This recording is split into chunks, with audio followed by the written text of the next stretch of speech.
Hi, my name is Elijah, and welcome to my podcast, Songwriting for Songwriters.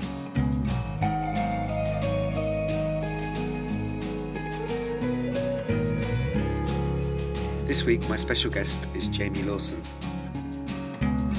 Jamie is an Ivor Novello Award winning songwriter, and he was also the first signing to Ed Sheeran's Gingerbread Records. Jamie's about to release a new album and has new singles which you can hear any day now. We speak about his journey as a songwriter, what it was like to go from playing to 50 people to playing to 10 million people on radio, his influences as a songwriter, his process, how he writes songs, co-writing with Ed Sheeran, and the reality of being a self-releasing songwriter in today's music industry.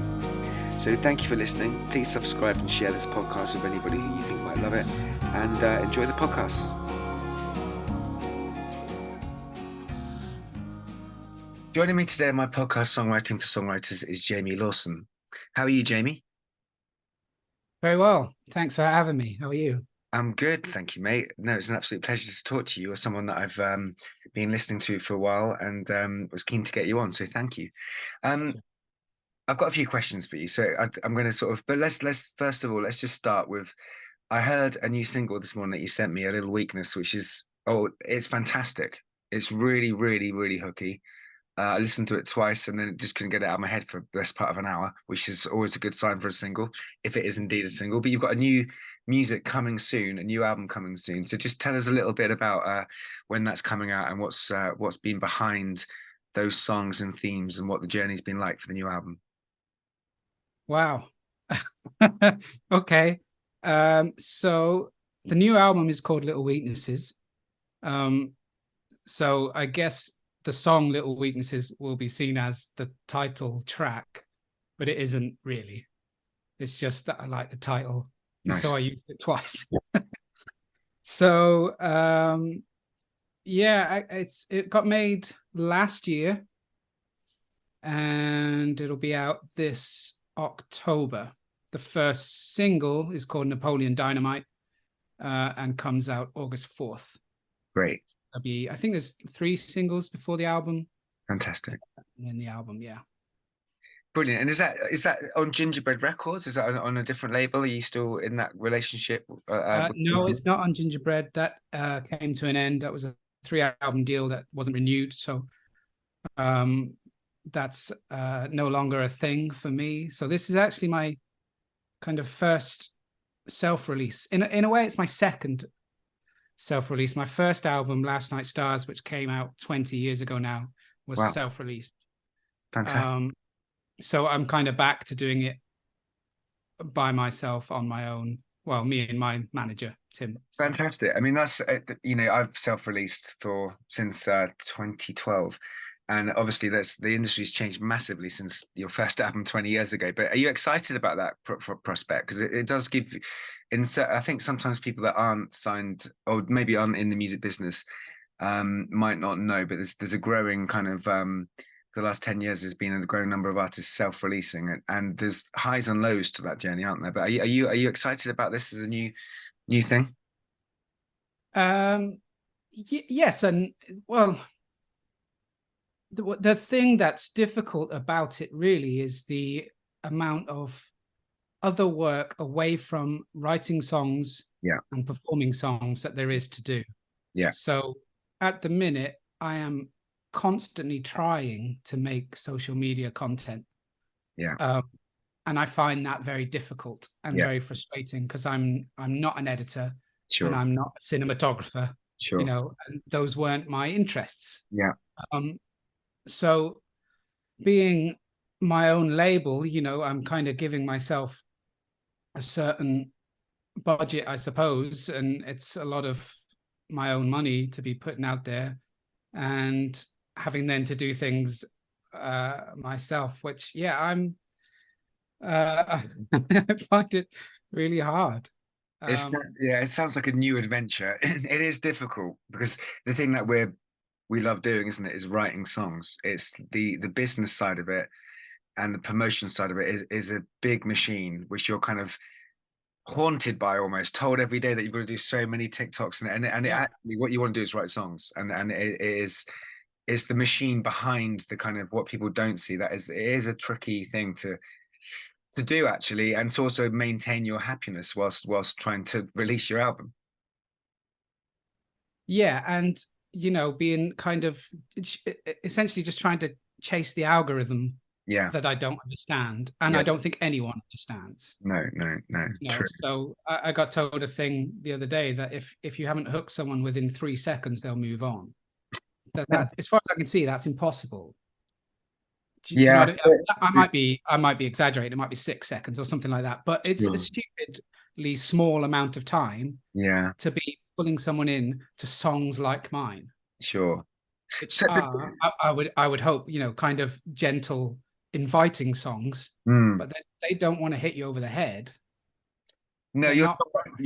your songwriting is the depth and quality of your songwriting is in the because they are immediately hooky, but it's they unveil themselves, don't they? Your songs over like 2 or 3 listens, where you know there's the kind of first listen of the tune and the melody and enjoying of that, and then as it deepens, even as the song goes, actually the sort of lyric deepens and repays and gives you more the more you listen to it. So that instant whatever it is, the razzle dazzle of social media, it is.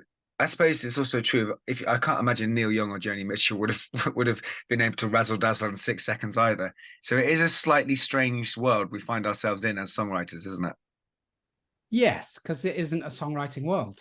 No, no, It's completely alien to it. In fact, yeah, it's almost the opposite yeah, sure. of the songwriting world. Well, let's talk Um, about songwriting. Like the themes on this new album, then. Um, Tell me about what's been going on in your life and what the themes of these songs are. You know, tell me about the songs. so the themes I'm not overly sure of. What was going on was that we were in the staying in period, Yeah. and we just had my wife and I just had a baby Wow. just at the very beginning of that staying in Wow. period. Okay. Wow. Um, Okay. so it was quite a big upheaval, I Sure. think. Sure. Um, and I would argue it was quite a stressful, amazing, hardworking, chaotic, um, sleep deprived time. Sure. As it always is. Uh, yeah, for anyone who has had kids, you either get lucky where your child sleeps through, or you don't. You did get, And that's a did you whole other ball game, did and you we get didn't. lucky? Well, you No. didn't. No, we didn't either. So I hear you on that front. It's Yeah, well, I think there are two sets of parents, and that's those whose child did and those whose child didn't. And yeah, they're sure. world apart as far as I can tell. Yeah. So, as well as not being able to leave the house because of lockdowns and things, we also were sleep deprived and struggling. So I got into this kind of rhythm, I suppose. It was kind of obviously it's this whole amazing thing is going on where you have a newborn child, and then at the same time, all the time I had beforehand before he came along is gone. Yeah.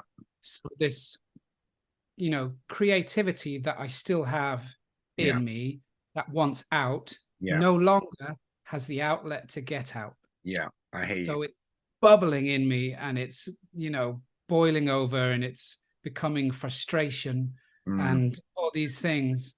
And so I got to this point where I was almost challenging myself. Right, you've got 2 hours for whatever reason. great. The boy is out of the house on a little walk, or he's asleep, or something. You have to write a song in this 2 hours. Brilliant. And so whether that song was any good or not was irrelevant. Great. It was just write a song, start to finish. Fantastic. So I was quite disciplined in trying to get those things done. If only that I knew that if I didn't do that and thought, oh, it's okay, don't worry, you can write again in 6 months, 8 months, 9 months, a year, none of those cogs would have worked.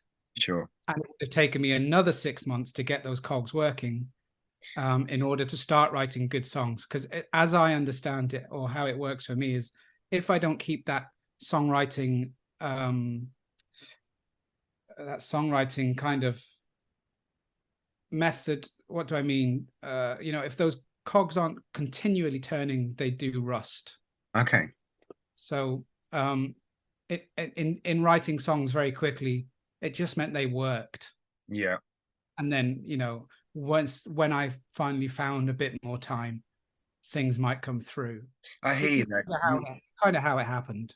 Well, I remember when our daughter was born, I had a baby quite young. So well, I didn't have the baby, obviously, my wife did brilliantly and powerfully, but I was 22.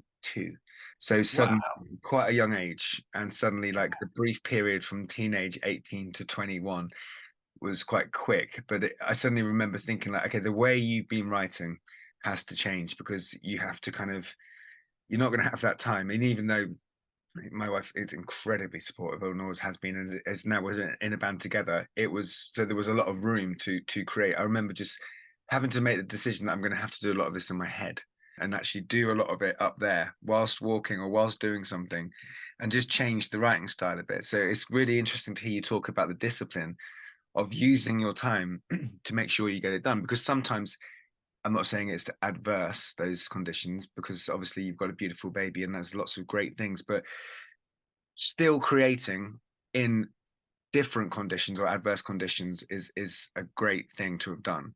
And did you find there was some difference that came out in your songwriting because of that? A, because you were tired and had things going on, but because of the discipline, did you find you wrote differently? Yeah, because it was very instinctive, because I was just kind of going with whatever came out. Yeah. Um, songs had become kind of more character led than Okay. uh, about me Sure. necessarily. So, but what I'd started with so writing for the album, it's kind of started in these two. What I noticed was the songs were coming out in two very different, distinct styles. One was kind of folk, gentle style that I really like, and the other was more upbeat band type style for some reason, and they didn't necessarily fit together. Right. So I started kind of making this record, and it didn't fit. Nothing was quite working, Right. just because these two styles were coming out for Sure. reasons that I didn't understand. Yeah. That's what was happening, and the whole point was just let it go. Yeah. And at one point, I was thinking, well, I've got two records here. Mm. But as time went on, and then as I had more time, and then as I started to organize my time, I kind of went more towards the folky side of things, because I kind of felt that's where I was fitting best. Those were the songs I was liking best. Yeah. So it felt better. It made more sense to follow that road, really. Sure. Fantastic. Um, I look forward to hearing it in full. That sounds really interesting. Um, and particularly what I love about artists when you've had, is this your sixth album? Yeah, this will be the So I sixth. mean, one of the things I love is hearing the differences and the production choices and differences in songwriting and voice and story as you go. And I've been listening, the last few weeks and this morning, and there is development in your album to album. It's definitely you, but there's these subtle changes in terms of like production and tone, I suppose. So the way you've approached this new record, it being a more stripped down kind of sound, have you recorded that at home alone? Have you done it in the studio? What's the sort of sound of it? I know it's folky, but how have you done that this time around? Well, during the lockdown, I made two EPs during the lockdown as well. And the way I did that was to record demos of the songs to the best of my ability here in this house, in this room. I would then send those files to my friend Tim Ross, who's a brilliant producer who I've co-written with a lot over the years. He would then basically kind of replace drum parts that I'd made, or replay the piano for me, because I'm not a great piano player, but he is. Maybe find cooler synth sounds, but all going off the idea of what I've done. Okay, So basically, mine is an idea. This is how I hear it. Could you expand on it? great, like a And that's blueprint. basically how yeah, exactly. So like a blueprint. So that's how we made those two EPs, and it kind of felt quite natural to carry on working that way. Yeah, The only difference was that this time I went down. I started off the project at his studio in London, where we recorded the kind of the bass of each song, if you know what I mean, the basis, the guides of it all at his place. And then, and again, ideally, the idea was to go down maybe 3 days a week, stay over for 2 nights and come back. And because my boy still wasn't sleeping through, after that first week, I came back and my wife was exhausted. Of course, yeah. From, being up all night and then being up all day with him. And it's like, there was obviously no one to share him with. Yeah. So that didn't work. So it came back to me going down maybe for 1 night, doing 2 days work, coming back, and then we would just swap files and send things back and forth. Great. And it was all very remote. What's kind of interesting is how unremote the record sounds. Yeah, sure. Sound very together. Okay, that's beautiful. A real kind of testament to his skill. And your relationship as friends and writers, right, is something which is like, you get each other and understand each other's language and how to work together. It sounds like a blossoming of that relationship developing as well. I'd say so, yeah. I can't remember any point during the record where we disagreed about an idea. Okay, cool. When you put a part down, we were both like, yes, that's amazing, or, oh no, it's not that, is it? And it was just immediate. There was never any kind of discussion in that way. It was just kind of automatic, which was really nice too, because it made it easy. It felt very easy for that reason. That's great. Jamie, your career from a kind of outsider's point of view, and from what I've read briefly, what age did you start writing songs? About 15.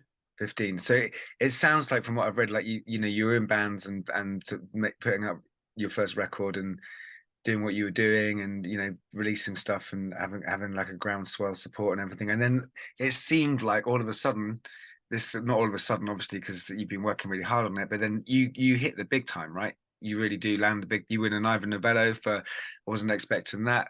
You're the first signing to Ed's new album. It's like an incredible kind of moment, which I guess a lot of songwriters on any level would dream of and wish for. So what was that like? Because it seems like you had like not a long career, but like a period of time where you were doing it yourself and and getting by and making things happen, and then it's like a massive elevation, which is deserved and brilliant. So what was that experience like to kind of hit that kind of wave at a slightly later stage of your career? How was that for you?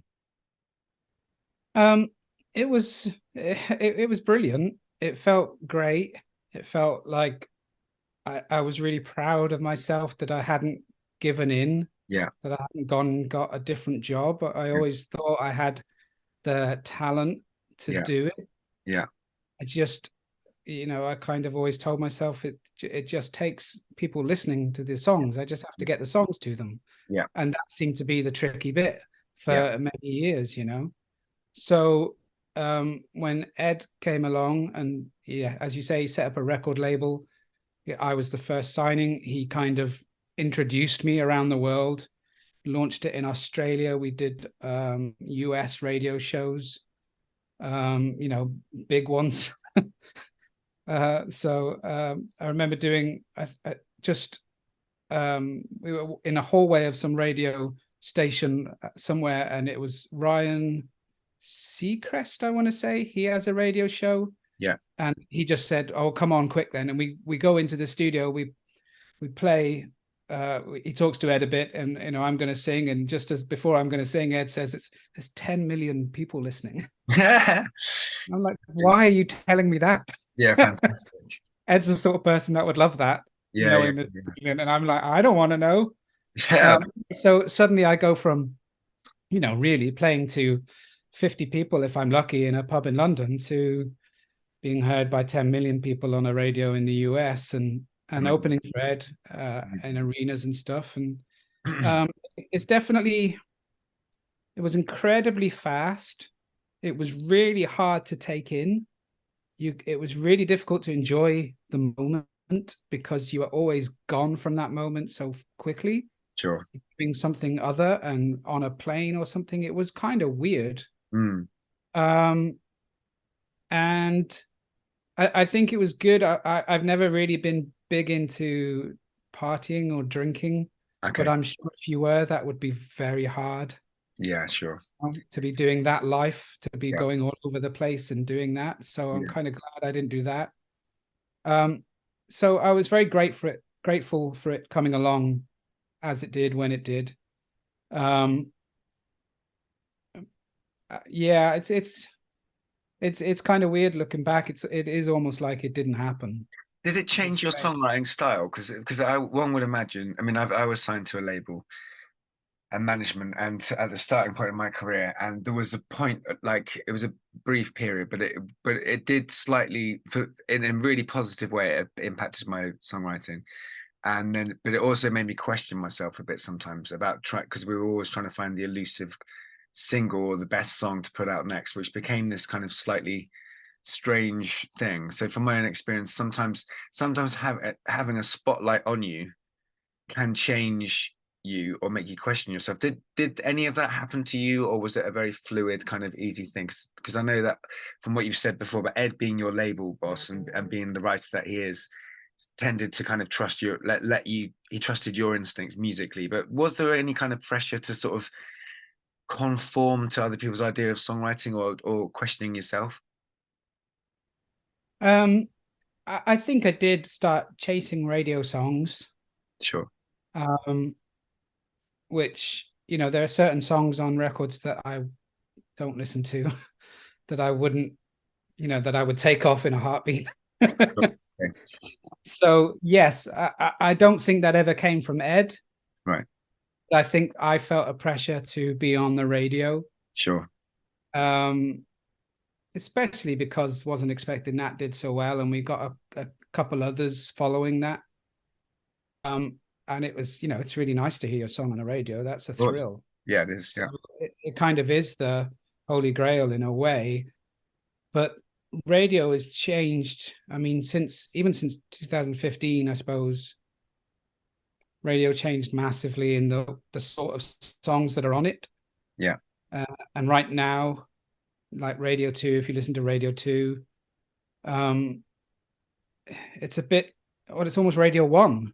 Yeah. It's, I don't quite get um where, well, I certainly don't know where I fit anymore. It's Um, interesting because they seem to remove, for whatever reason, some great DJs from certain slots. Janice Long being one of those people who was very, very loving and loyal to us.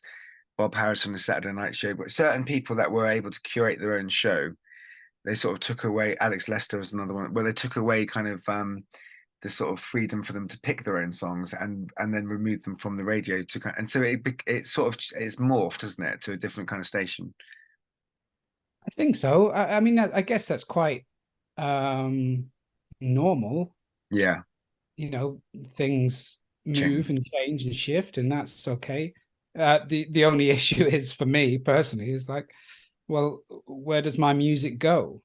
And if it doesn't have a home there, how do people find it? Mm, Um, how do I find new listeners and sure. to sustain a career?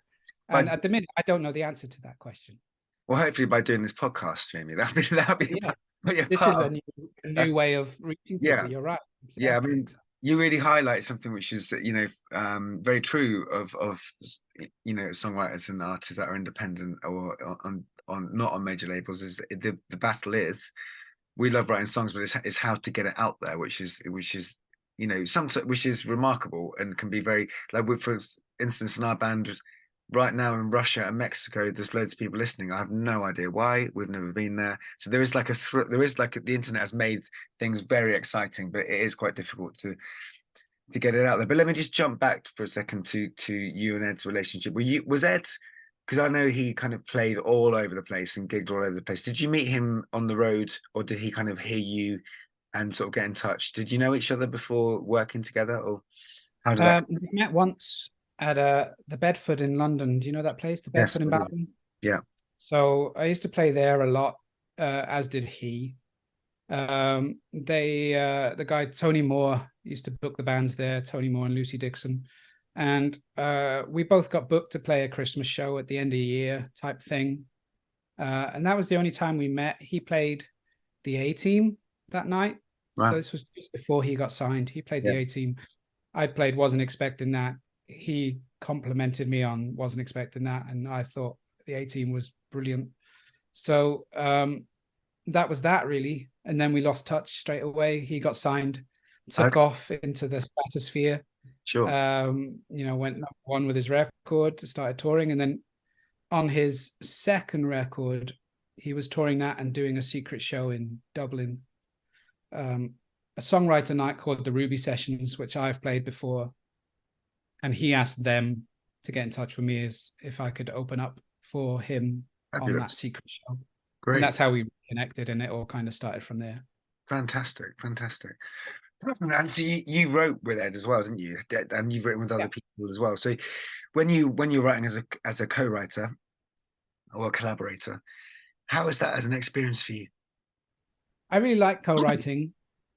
Yeah, I really like co-writing. It's it seems to it kind of depends who you're doing it with. Yeah. That's a factor.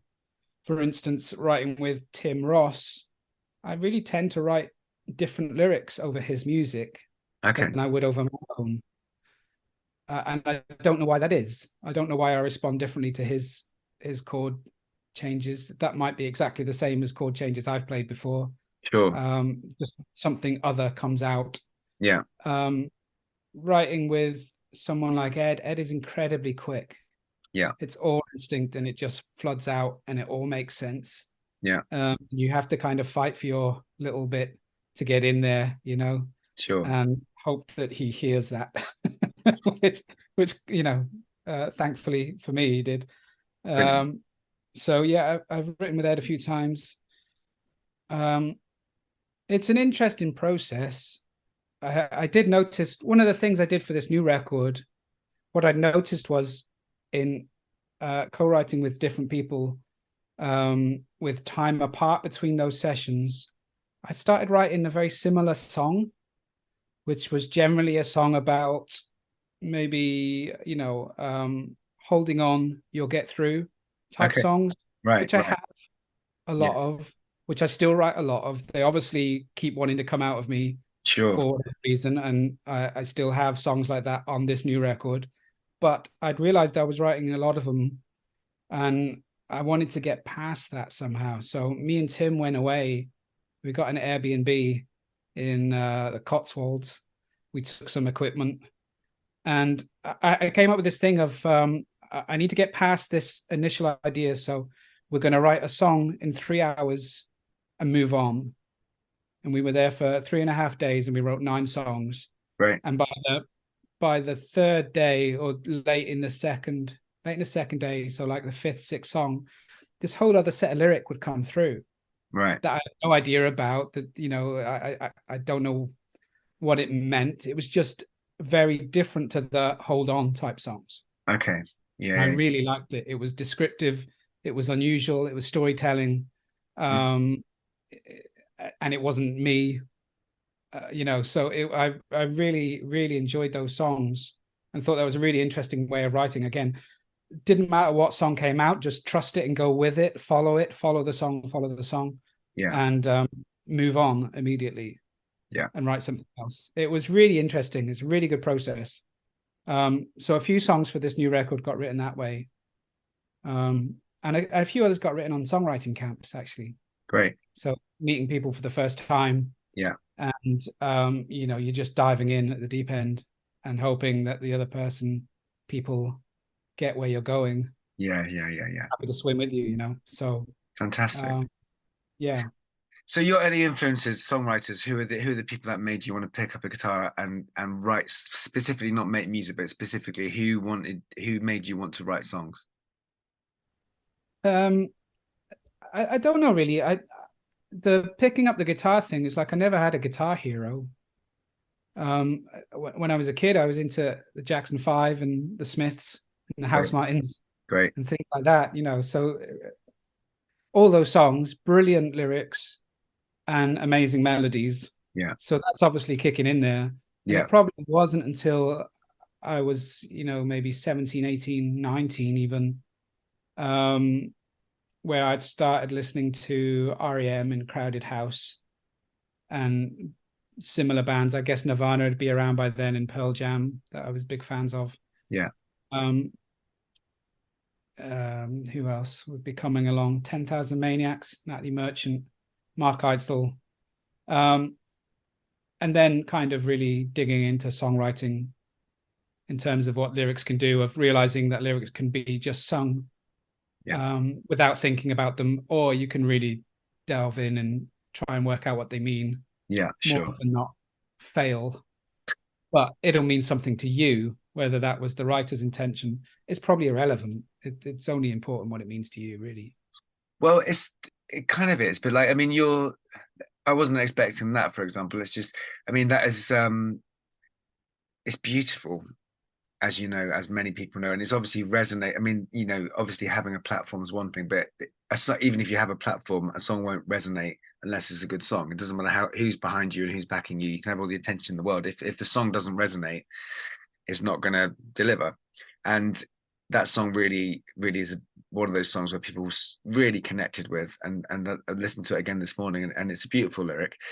So, and you won an Ivor Novello for that one, Pipping Ed, on the to get an Ivor Novello. So just tell us what was the spark of that song? Tell us about that song being born into the world. The spark of it was a conversation.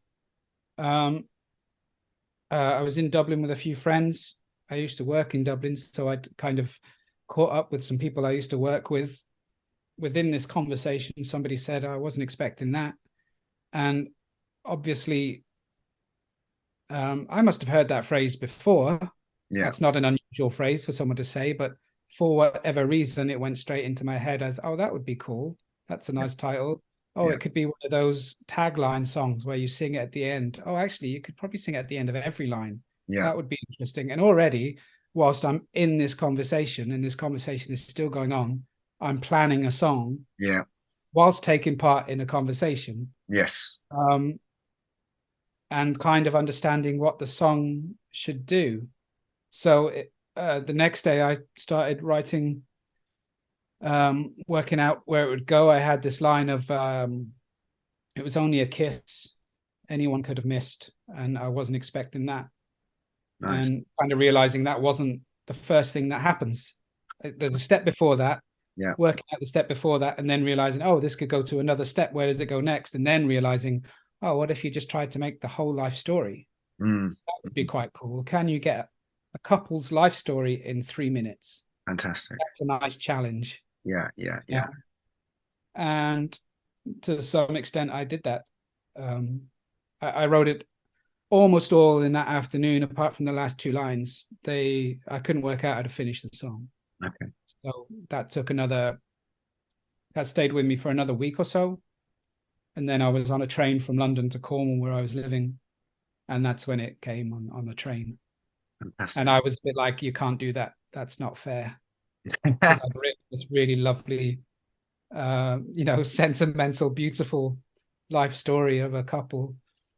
And then did some damage. It's true that it's life, though, isn't it? And absolutely, that's why that song resonates. That I can't remember quite the line, but it was. There's a line at the end. The nurses came. Yes, yeah, exactly. And it's like, what I liked about it is like life does have that stuff going on. It's not all sugar coated, and the fact you did that and kind of I think it's relatable. And so winning an Ivor Novello, I mean, the Ivor Novello to a songwriter is, or to me as a songwriter, is the kind of, that's the one to get. If you're going to get any award, that's the one to get. How did you feel being so seen and commended for that song? Oh, I was really proud. Yeah. Probably the proudest I've been musically. Yeah. Like you say, it's the one we're all after, really. So the idea that my song would win that, again, I felt very validated by it. Again, keeping going as long as I did, having that belief in myself. So yeah, it was a brilliant moment. It was a really happy day. I've got really very fond memories of it, and yeah, really, really proud. You are one of those people. I mean, you often hear this from people who tell people to keep on going. And I saw a quote last night actually that said, "A river cuts through rock not because of its power, but because of its persistence." And you are one of those people that kept on going and kept on believing in your work. And there's going to be many people listening to this who think they've got something of value to give the world. They rate themselves as writers, and they will tell themselves to keep on going. And sometimes that can be delusional, and sometimes, like in the case of yourself, faith works. So what would you say to anybody who's it has that dream and wants to do something? What kind of, from the position you've had in life, where you're one of those people, you kept on going and you got it, what advice would you give to somebody who's still going and still believing in themselves? Well, I kind of look at it this way. I wonder if I had any other option, if I'd taken that option. Yeah. I don't know, because I never gave myself another option. Yeah. I literally avoided all other options Yeah. in so that I could stubbornly stick to this. Yeah. Um, Friends I have who I think are brilliant that had other options are doing those other options. Yeah. It's not to say for a second that they are less happy, Yeah. that their life isn't full of love and brilliance. Yeah. It just means they didn't carry on doing what they started out doing. Yeah. This industry, to me, gets harder and harder and harder. Yeah. And you get less and less back, but Okay. especially financially. Sure. At the minute we're all struggling. We're all kind of working out the whole Spotify thing. That seems to be where the mainstream of income is coming from, and they don't pay much. Yeah. That needs dealing with. Yeah. And hopefully it will. There's a brilliant campaign going called Broken Record that Tom Gray runs, Yeah. or is a big part of, and it's well worth checking out if you're interested. So I'm quite cruel about it. If you can do something else, go do it. Yeah. Because this is hard. Yeah. If you have a compulsion to do this, then it's a no-brainer. Yeah. And that goes for anything. Yes, it does. Yeah. Whatever your compulsion is, do that. Yeah. I mean, one of the things was when I was young, my mum and dad didn't seem overly happy in life, and they had no money. And I thought, and they worried about money all the time. Okay. So I thought, right, I'm just not going to have any money, and I'll be fine. And I won't worry about it then, because I haven't got any. Sure. It'll be okay, And that was my kind of basis for starting. It was like, well, it's all right. If you don't have any money, it's fine. Okay. It doesn't matter. Yeah. As long as you're doing what you want to do, you'll be okay. And to some extent, that's paid off well. Do you think, because do you think that doing what you love, because we do love it, you love it, I love it, you're still doing it, and the machine is hard, and you say it's hard and hard, and it's true. Does that love of doing it, is it enough? Is it enough to kind, does it fulfill you? Are you able to kind of, and obviously you've got rent to pay, but does that love of still doing it kind of beat all the reasons why it can be hard? It's a good question, and it's pretty much a constant debate in my head. It'll be interesting to see how this record does. Obviously, putting my own money into it makes a big difference. Yeah, it does. Rather than someone else's. It does. Yeah. Yeah. It's quite easy to carry on when it's someone else's money. Yep, it is. Yeah. So as soon as it's your own, and if that money doesn't come back my way, am I going to go, oh yeah, I'll just carry on plowing money into it? Or am I going to go, well, I can't justify that? That's a big question. So that question is coming. I'm going to have to write songs regardless, because if I don't, and I noticed this through the lockdowns, if I don't, I go a bit mad. Yeah.